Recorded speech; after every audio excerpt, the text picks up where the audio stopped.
देखिए इस वक्त की बड़ी खबर बनारस से, जहां पर बीएचयू आईआईटी मैक्से से अवार्डी प्रोफेसर संदीप पांडे को बर्खास्त कर दिया गया है। नक्सली होने का आरोप इन पर लगा है और इसके बाद इन्हें बर्खास्त किया गया। बर्खास्तगी की जानकारी उनको दे दी गई है। मैक्से से अवार्ड विजेता प्रोफेसर संदीप पांडे को बर्खास्त किया गया है।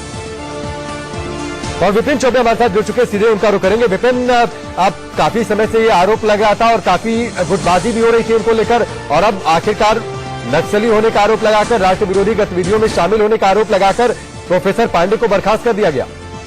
जी हाँ, बिल्कुल।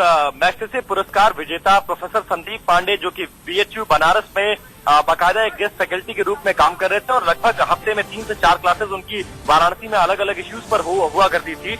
लेकिन जिस तरह से वो धरना प्रदर्शन और सोशल एक्टिविटीज में शामिल हो रहे थे, इसको लेकर बार बार विश्वविद्यालय प्रशासन में छात्र शिकायत करते थे और उन पर कई बार ये भी आरोप लगा कि बीएचयू के कैंपस के अंदर उन्होंने कई चीजों को लेकर आंदोलन किया। इन्हीं तमाम आरोपों के चलते और उन पर यह भी आरोप लगा कि वो नक्सलियों की मूवमेंट को आगे बढ़ा रहे हैं। तो ये तमाम आरोपों के बाद जो बीएचयू एडमिनिस्ट्रेशन है, उन्होंने उनको गेस्ट फैकल्टी के पोस्ट से बर्खास्त कर दिया है और फिलहाल अभी उन्हें कोई क्लासेस नहीं दी जा रही हैं। इस बात की कंफर्मेशन खुद संदीप पांडे और उनकी पत्नी ने की है और ये बताया है कि वो अभी बाहर है, लेकिन शाम के 7 बजे के बाद वो इस मामले में कमेंट भी करेंगे। हालांकि उन्होंने ये भी चीज मेंशन की है कि ऑफिशियली उनको कोई लेटर नहीं दिया गया बर्खास्तगी का, लेकिन पर्सनली कुलपति ने उनको बुलाकर बोल दिया है कि आपको आगे से यहाँ पर क्लासेस नहीं मिल सकती हैं और आपकी सर्विसेज को आगे कंटिन्यू नहीं किया जाएगा, क्योंकि आप नक्सली मूवमेंट को आगे बढ़ा रहे हैं और आप पर नक्सली होने का आरोप लगा है। तो विपिन, शुरुआत से संभवतः इन्हें डायरेक्टर का समर्थन हासिल था, इसलिए शायद बहुत मुखर विरोध नहीं हो पाता था। लेकिन अब जब से इन्होंने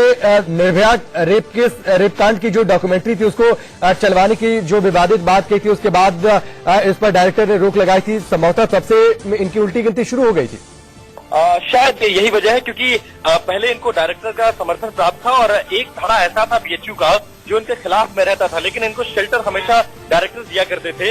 लेकिन जैसे ही निर्भया रेप केस की जो डॉक्यूमेंट्री थी उसको विश्वविद्यालय के अंदर चलवाने की जो मूवमेंट ये चला रहे थे और जिसको लेकर विश्वविद्यालय प्रशासन ने अपनी नाराजगी भी जताई थी, उस मामले में डायरेक्टर ने भी इनका साथ छोड़ा और उसी के बाद इनकी उल्टी गिनती शुरू हो गई और आखिरकार इनको बीएचयू फैकल्टी के पोस्ट से इनको बर्खास्त कर दिया गया है। और सबसे बड़ी बात यह है कि खबर बर्खास्तगी नहीं है, नक्सली मूवमेंट में शामिल होने और नक्सली होने का आरोप लगाकर बर्खास्त किया गया है, जिसको लेकर सबसे बड़ा ऑब्जेक्शन है। और उसके बाद अब संदीप पांडे इस मसले पर क्या करेंगे, आगे कैसे लीगल एक्शन लेंगे और ऑफिशियल कंफर्मेशन, ऑफिशियल लेटर मिलने के बाद वो आगे क्या कुछ करते हैं, वो देखना बेहद दिलचस्प होगा। चलिए विपिन, हमसे जुड़ने के लिए, इस बातचीत के लिए आपका बहुत बहुत शुक्रिया। विपिन हमारे साथ जुड़े हुए थे। बड़ी खबर बीएचयू आईआईटी से, जहां पर प्रोफेसर संदीप पांडे को नक्सली होने के आरोप में, राष्ट्र विरोधी गतिविधियों में शामिल होने के आरोप में बर्खास्त कर दिया गया।